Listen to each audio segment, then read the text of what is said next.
So hey guys, welcome back. This is Anmol Shukla and a very warm welcome to my YouTube channel History with Me. आज एकदम नई playlist की शुरुआत हम करने जा रहे हैं। ये प्लेलिस्ट है कंज्यूमर बिहेवियर। बहुत सारे कोर्सेस में आपको ये प्लेलिस्ट दिखेगी, चाहे वो बीबीए हो, एमबीए हो, बीकॉम हो, और इस तरीके से मैंने टॉपिक्स जो हैं इस पर्टिकुलर सब्जेक्ट से उठाए हैं कि आपको पूरी तरीके से क्लैरिटी दे देगी अबाउट कंज्यूमर बिहेवियर। सो इस पर्टिकुलर लेक्चर में हम एकदम वेरी बेसिक्स से शुरू करेंगे कि कंज्यूमर क्या होता है। बेशक आपको पता होगा कंज्यूमर क्या होते हैं, बट फिर भी हम समझेंगे कंज्यूमर क्या है, बेसिक्स से एकदम ए टू जेड क्लैरिटी हो जाने वाली है इस पूरे सब्जेक्ट के एग्जाम पॉइंट ऑफ व्यू से। ये बहुत इंपॉर्टेंट कहीं ना कहीं सब्जेक्ट है और इसके टॉपिक्स भी कहीं ना कहीं इस तरीके से उठाए गए जो कि एग्जाम पॉइंट ऑफ व्यू से बहुत इंपॉर्टेंट हो गए और डाउट्स आएंगे ही नहीं, मैं ये कह सकता हूं, अगर क्लैरिटी के साथ आप वीडियो को ध्यान से समझोगे। तो शुरू करते हैं आज का लेक्चर। कंज्यूमर बिहेवियर है, छोटा सा लेक्चर बेसिक्स के बारे में, इंट्रोडक्शन के बारे में। बट आगे बढ़ने से पहले अगर आप चैनल में नए हैं तो चैनल को प्लीज सब्सक्राइब करें, बेल का आइकन दबा दें। यही वो चीज है जो मुझे मोटिवेशन देती है। लाइक जरूर करें जहां पर भी आपको वीडियो पसंद आ रही है। साथ ही अगर आपने मुझे इंस्टाग्राम पे फॉलो नहीं किया है तो डिस्क्रिप्शन में लिंक है, इंस्टाग्राम पे मुझे फॉलो करें, टेलीग्राम चैनल को ज्वाइन करें। चलिए शुरू करते हैं और समझते हैं कंज्यूमर बिहेवियर के बारे में पहला लेक्चर, जिसमें हम बिल्कुल एक तरीके से कंज्यूमर बिहेवियर की मीनिंग जो है वो कहीं ना कहीं समझने वाले हैं। सो ये लेक्चर, इसमें हम मीनिंग ऑफ कंज्यूमर बिहेवियर कहीं ना कहीं समझेंगे कि कंज्यूमर बिहेवियर का मतलब क्या है। सबसे पहले एक इंपॉर्टेंट चीज जो यहां पर आपको समझनी है आगे बढ़ने से पहले, क्या कोई ऑर्गेनाइजेशन या क्या कोई बिजनेस बिना कस्टमर के चल सकता है? आप मुझे ये बताइए, क्या कोई ऑर्गेनाइजेशन, क्या कोई एंटरप्राइज, क्या कोई बिजनेस बिना कस्टमर के रन कर सकती है? बिल्कुल नहीं कर सकती। कहावत भी है, कहते भी, एक फ्रेज है जो हम कहते हैं कि भाई कस्टमर इज अ किंग। और ये सिर्फ कहने की बात नहीं है। जब हम ये कहते हैं कि कंज्यूमर किंग है, कस्टमर किंग है, तो हम मीन करते हैं, क्योंकि हम जानते हैं कि कोई बिजनेस एग्जिस्ट ही नहीं कर सकता, सरवाइव ही नहीं कर सकता अनलेस वहां पर कंज्यूमर्स ना हो। क्योंकि उन गुड्स और सर्विसेज का इस्तेमाल कौन करेगा? अल्टीमेटली एंड यूजर कौन होगा? उनका कंज्यूमर होंगे। तो सबसे पहली चीज जो आपको अपने दिमाग में क्लियर रखनी है कि business can't exist without consumer. याद रखना है, कस्टमर इज अ किंग है। इस बात को मीन करते हैं, जेन्युइनली मीन करते हैं। कोई भी बिजनेस बिना कंज्यूमर के नहीं हो सकता, हम सोच ही नहीं सकते। बिजनेस में डिफरेंट चीजें हो रही हैं, मार्केटिंग हो रही है, सेल्स डिपार्टमेंट है, हम प्रमोशन कर रहे हैं, हम फाइनेंशियल स्टेटमेंट्स क्रिएट कर रहे हैं किसी कंपनी के लिए, उस पर्टिकुलर बिजनेस का। तो लेकिन बेस जो है वो क्या है? बेस तो कंज्यूमर ही है। अगर कंज्यूमर ही नहीं होगा तो ये सारी चीजें करने का क्या फायदा? क्या सेल्स डिपार्टमेंट का क्या फायदा, प्रमोशन का क्या फायदा, मार्केटिंग का क्या फायदा, अकाउंट्स प्रिपेयर करने का क्या फायदा? अरे कंज्यूमर है, base back of the mind में हमें पता है कि हम ये सब काम किसके लिए कर रहे हैं। जो नींव है हमारी, कंज्यूमर के लिए, हमारे किंग के लिए, हमारे राजा के लिए, कस्टमर के लिए। वो ना हो तो हम सोच ही नहीं सकते कि बिजनेस है कुछ, ना पैसे हैं ना कुछ है। Consumer is the king. अगर हम ये मानते हैं कि कस्टमर जो है वो किंग है और किसी बिजनेस का या ऑर्गेनाइजेशन का कोई पर्पस ही नहीं है अनलेस उसमें कस्टमर ना हो, तो इस बात को समझना जरूरी है कि कितना इंपॉर्टेंट हो जाते हैं कंज्यूमर्स, कितने इंपॉर्टेंट हो जाते हैं वो। अब एक और चीज हमें समझनी होगी, जिस प्रकार से क्या क्या ये 5 उंगलियां हैं अगर मेरी, क्या 5 उंगलियां सेम होती है? नहीं, हर उंगली अलग अलग है। ठीक उसी तरीके से हम इंसान, क्या आपका और आपका दोस्त अगर कोई है तो क्या आप दोनों एकदम एग्जैक्ट सेम हो? बिल्कुल नहीं होगे। उसके अंदर कुछ ऐसे ट्रेट्स होंगे जो आप में नहीं है, आपके अंदर कुछ ऐसे ट्रेट्स होंगे जो उसमें नहीं है, उसमें कुछ गलत क्वालिटीज होंगी, आप में भी कुछ गलत क्वालिटीज होंगी, उसमें कुछ अच्छी क्वालिटीज होंगी जो अलग होंगी आपसे, में भी कुछ रिजेंबल करती होंगी। बट कुछ ना कुछ ऐसे पॉइंट जरूर होते हैं जो कि हर इंडिविजुअल को यूनिक बनाते हैं। कहने का मतलब, every individual is unique in its own way. अब हर इंडिविजुअल अगर यूनिक है तो इंडिविजुअली कंज्यूमर है, इंडिविजुअली कस्टमर है, तो हर कस्टमर भी यूनिक होता है अपने आप में। यूनिक होता है टेस्ट एंड प्रेफरेंसेस के मामले में। हर कंज्यूमर को, ऐसा नहीं कि हर कंज्यूमर अगर एक ब्रांड का टूथपेस्ट आ रहा है तो हर कंज्यूमर उसी ब्रांड का टूथपेस्ट यूज कर रहा है। Every consumer is unique in its own way. तो एक कंज्यूमर एक ब्रांड का यूज कर रहा है क्योंकि उसका टेस्ट एंड प्रेफरेंसेस उसको कह रहा है कि भाई मुझे ये यूज करना चाहिए। दूसरा कंज्यूमर दूसरे ब्रांड का यूज कर रहा है क्योंकि उसके टेस्ट एंड प्रेफरेंसेस अलग है। और ये कहीं ना कहीं एक बहुत इंपॉर्टेंट चीज हो जाती है, एक सिग्निफिकेंट चीज हो जाती है। मार्केटर्स के लिए आसान नहीं होता है, मार्केटर्स के लिए आसान नहीं हो सकता है कि वो कंज्यूमर के बिहेवियर को प्रिडिक्ट कर पाए। यू कांट प्रिडिक्ट एकदम एक्यूरेट मैनर में कि भाई वो बंदा किस तरीके से बाय करेगा कोई चीज।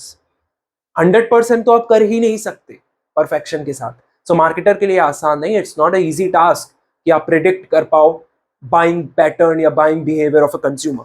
सो डेफिनेटली हर कस्टमर यूनिक होता है, उसके टेस्ट एंड प्रेफरेंसेस अलग होते हैं, उसके नीड्स और वांट्स अलग होते हैं, जो वो एक्सपेक्ट कर रहा है कि वो पर्टिकुलर गुड्स और सर्विस उसको उसके नीड्स और वांट्स को सेटिस्फाई करेंगे।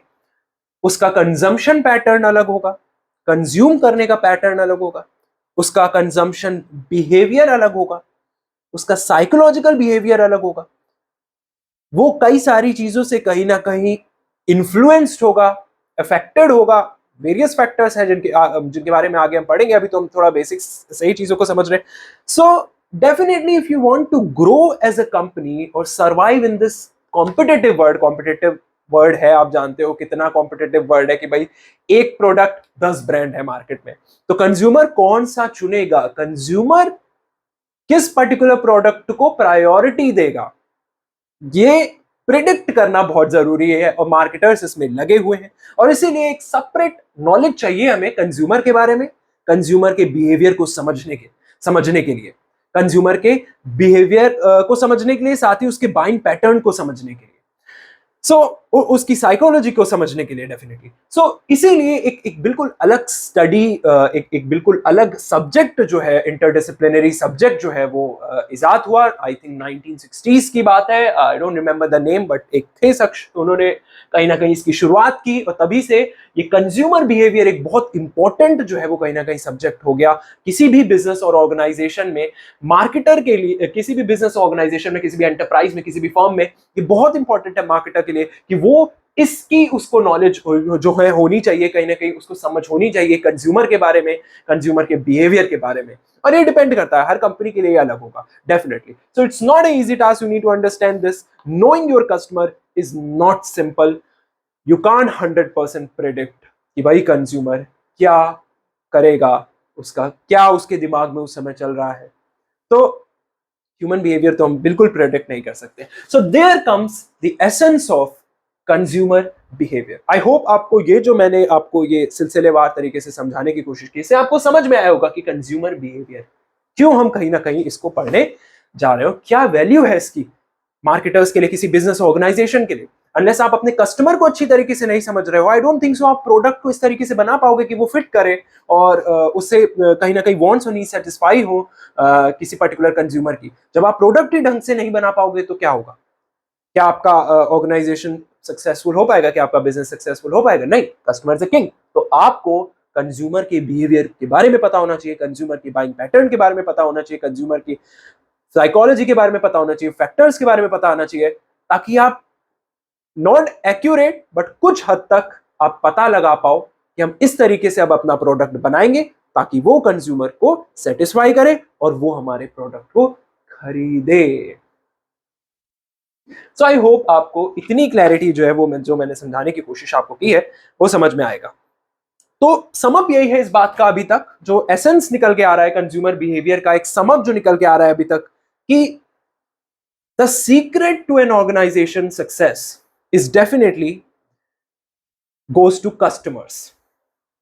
अगर कस्टमर्स सेटिस्फाई हो रहे हैं और वो लौट के आपके ऑर्गेनाइजेशन के पास आ रहे हैं, बार बार आ रहे हैं, आपकी गुडविल स्टैब्लिश हो रही है, ब्रांडिंग हो ही रही है, आपके प्रोडक्ट्स बिक रहे हैं, डेफिनेटली आपकी ऑर्गेनाइजेशन या आपका बिजनेस सक्सेसफुल है। So the secret to an organisation success is its customers, remember this. So अब हम बात करते हैं, थोड़े टेक्निकल टर्म्स में चलते हैं, समझते हैं जो इस लेक्चर में हम करने वाले थे। कंज्यूमर क्या है, कंज्यूमर बिहेवियर क्या है, और एक डेफिनेशन लेंगे जो आप एग्जाम में लिख सको, क्लैरिटी आपको हो गई है। कंज्यूमर कौन है? कंज्यूमर वो है जो गुड्स और सर्विसेज को कंज्यूम करे। मैं कंज्यूमर हूं, बिल्कुल हूं, आप भी कंज्यूमर हो। आप गए इलेक्ट्रॉनिक शॉप पे, मे भी आपने वॉशिंग मशीन खरीदी या टीवी खरीदा। सो आप कंज्यूमर हो क्योंकि आप गुड्स को, जो इस पर्टिकुलर इंस्टेंस में टीवी हो सकता है या वॉशिंग मशीन हो सकती है, आप उसको कंज्यूम करोगे। एंड यूजर आप हो उस पर्टिकुलर प्रोडक्ट के लिए। सो definitely consumer is the one who consumes goods and services for immediate use and consumption. So for immediate use and consumption, अगर आप कंज्यूम कर रहे हो गुड्स एंड सर्विसेज को, तो आप क्या हो? कंज्यूमर हो। और अगर आप सेटिस्फाई हो रहे हो तो आप हैप्पी कस्टमर हो। खैर, आगे चलते हैं। कंज्यूमर हम समझ गए कि कंज्यूमर कौन है, जो कंज्यूम करे गुड्स और सर्विसेज को कंजम्पशन के लिए, इमीडिएट यूज के लिए। कंज्यूमर बिहेवियर क्या है? जब उसी कंज्यूमर के बिहेवियर को हम समझने की कोशिश करें, स्वभाव को हम समझने की कोशिश करें, पैटर्न को हम समझने की कोशिश करें, तो उसी को हम कंज्यूमर बिहेवियर कहते हैं। टेक्निकल टर्म्स में चलते हैं। जो डेफिनेशंस मैंने ली है वो है वेल्स एंड प्रेंस्की की। सो वेल्स एंड प्रेंस्की की डेफिनेशन मैंने ली है कंज्यूमर बिहेवियर की, जो कि कह रहे हैं the study of consumers as they exchange something of value for a product और service that satisfy their needs. उनके मुताबिक कंज्यूमर बिहेवियर क्या है? कंज्यूमर बिहेवियर ये स्टडी है कंज्यूमर के बिहेवियर की, या ये स्टडी है उन कंज्यूमर्स की जो कि एक्सचेंज करते हैं कुछ, क्या? Something of value. अब लेट्स सपोज मैं गया इलेक्ट्रॉनिक शॉप पे टू बाय रेफ्रिजरेटर में भी, फिर अब डेफिनेटली हर चीज की कुछ कंसिडरेशन होती है, हर चीज का कुछ प्राइस होता है, तो डेफिनेटली उस शॉपकीपर को क्या है कि शॉपकीपर को मेरे से पैसे चाहिए उस रेफ्रिजरेटर के लिए। अगर मैं पैसे लगा रहा हूं किसी चीज में, तो डेफिनेटली I'll make sure कि उस चीज में क्वालिटी हो, I'll make sure कि उस चीज में गारंटी वारंटी हो, I'll make sure कि वो चीज कंपैटिबल हो जिस जगह के लिए मैं ले रहा हूं, और I'll make sure कि वो चीज अच्छी हो, क्वालिटी हो, ताकि मेरे वांट्स और नीड्स सेटिस्फाई हो उसके थ्रू। तो मैं वहां पर बहुत सारी चीजें होंगी जब मैं उस पर्टिकुलर रेफ्रिजरेटर को खरीदूंगा, बहुत सारी चीजें मेरे दिमाग में आएंगी, मेरे टेस्ट एंड प्रेफरेंसेस वहां पर आएंगे कि मेरा प्रेफरेंस क्या करता है। मैं कलर, मेरे को हो सकता है मेरे को ब्लू कलर पसंद है, ब्लैक कलर पसंद हो या ग्रे कलर पसंद हो। तो टेस्ट एंड प्रेफरेंसेस की बात हो जाती है कि मेरे को ट्रिपल डोर चाहिए या डबल डोर चाहिए या सिंगल डोर चाहिए, बहुत सारी चीजें होती है। मेरे को साइकोलॉजिकल फैक्टर्स भी अफेक्ट करेंगे कि उन्होंने ये लिया था, मे बी तो वो कह रहे थे कि अच्छा नहीं है। तो बहुत सारी चीजें उस समय आपको इफेक्ट करती हैं, और बहुत सारी चीजें डिसाइड करती हैं कि आप जो है वो रेफ्रिजरेटर, वो वाला रेफ्रिजरेटर खरीदोगे या नहीं। बट यहां पर मेरा कहने का मतलब ये है कि the consumer behaviour is nothing but it is the study of consumers as they exchange something of value. तो कंज्यूमर यहाँ पर क्या कर रहा है? वो उस पर्टिकुलर चीज के लिए पैसे दे रहा है और उसके रिटर्न में उसको रेफ्रिजरेटर मिल रहा है। So they are exchanging something of value for a product और सर्विस, जो कि उस कंज्यूमर की नीड्स को क्या करेगा? सेटिस्फाई करेगा। सो डेफिनेटली कंज्यूमर बिहेवियर क्या है? It is a study of consumer as they exchange something of value for a product or service that satisfy their needs. So basically consumer behavior, it focuses on how individuals decide to spend their available resources. Basically consumer behavior कुछ भी नहीं है।